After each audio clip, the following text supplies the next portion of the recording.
Hello, welcome to the bookshelf. I think today we'll open our special Thomas the Tank Engine box and take a book from there. What's on top? The book on top is Branch Line Engines.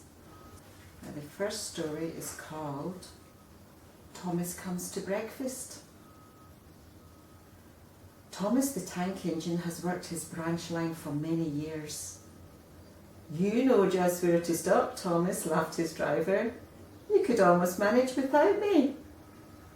Thomas had become conceited. He didn't realise his driver was joking. "Driver says I don't need him now," he told the others. "Don't be daft," snorted Percy. "I never go without my driver," said Toby earnestly. "I'd be frightened." "Ha!" boasted Thomas. "I'm not scared." "You'd never dare," said Percy. "I would, you'll see." It was dark next morning when the firelighter came. Thomas drowsed comfortably as the warmth spread through his boiler. He woke again in daylight. Percy and Toby were still asleep. Thomas suddenly remembered. "Silly sticky muds," he chuckled. "I'll show them. Driver hasn't come yet, so here goes." He cautiously tried first one piston, then the other. They're moving," he whispered. "I'll just go out, then I'll stop and whistle. That'll make them jump." Very, very quietly, he headed for the door. Thomas thought he was being clever, but really he was only moving because a careless cleaner had meddled with his controls. He soon found his mistake. He tried to whistle, but he couldn't. He tried to stop, but he couldn't. He just kept rolling along. "The buffers will stop me," he thought hopefully. But that siding had no buffers. He just ended at the road. Thomas's wheels left the rails and crunched the tarmac. "Horrors!" he explained and shut his eyes. He didn't dare look at what was coming next. The station master's family were having breakfast. They were eating ham and eggs. There was a crash. The house rocked. Broken glass tinkled. Plaster peppered the plates. Thomas had collected a bush on his travels. He peered anxiously into the room through its leaves. He couldn't speak. The station master grimly strode out and shut off his steam. His wife picked up her plate.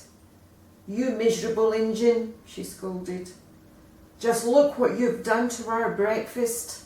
Now I shall have to cook some more." She banged the door. More plaster fell. This time it fell on Thomas. Thomas felt depressed. The plaster was tickly. He wanted to sneeze, but he didn't dare in case the house fell on him.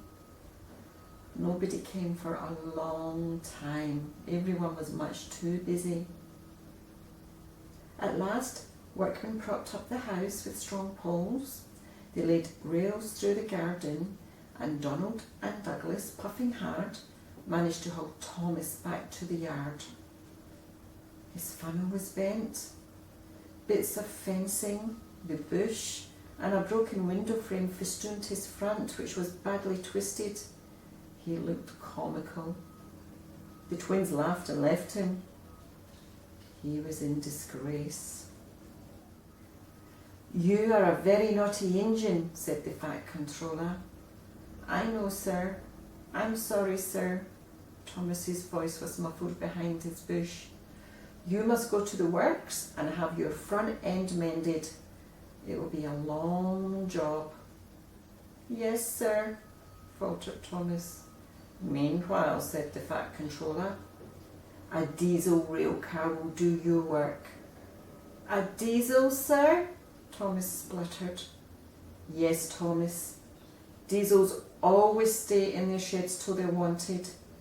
Diesels never gallivant off to breakfast in station masters' houses.